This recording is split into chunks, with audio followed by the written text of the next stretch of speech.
A few questions about your father. Sure. And your memories about him. Yep. Um, so can you tell us a particular memory about your father and our President Ho Chi Minh? Well, the most memorable memory, so to speak, is when they first met, which was in Thanh Nguyen in March 1954, just on the eve of the Battle of Dien Bien Phu. And that was the first meeting between my dad and, and President Ho Chi Minh. Did you witness that meeting?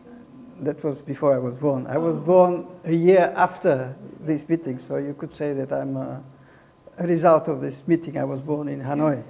Yes.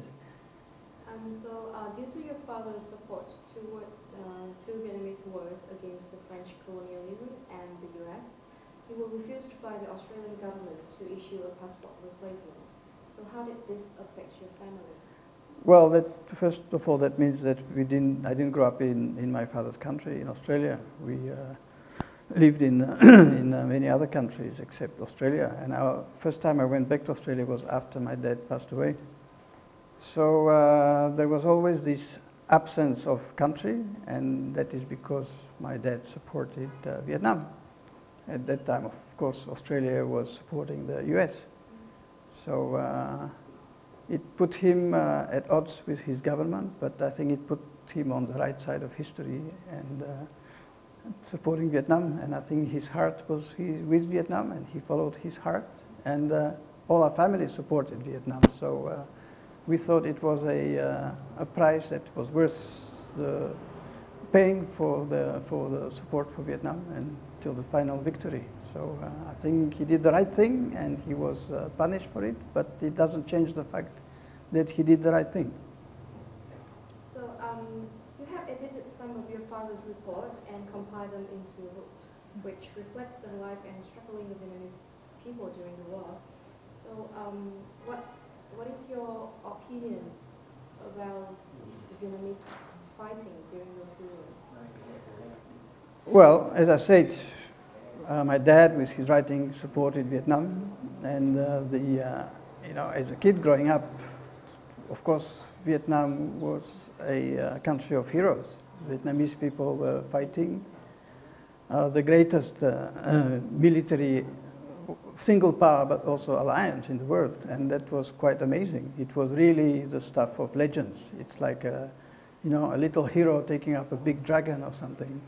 So as a child, of course, that marked my imagination. But of course, as you grow, you understand more of the political side and what it's all about.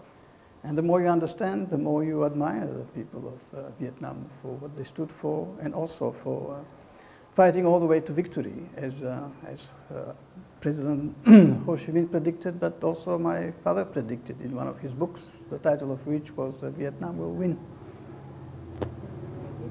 So based on your father's articles as well as your personal account, how do you evaluate the role of President Ho Chi Minh to foreign correspondents during the war period?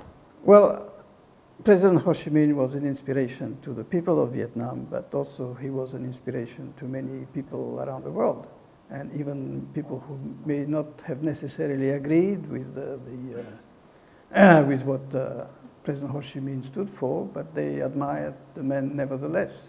And also the fact that he led his country first to independence against the French, and also the fight against the USA.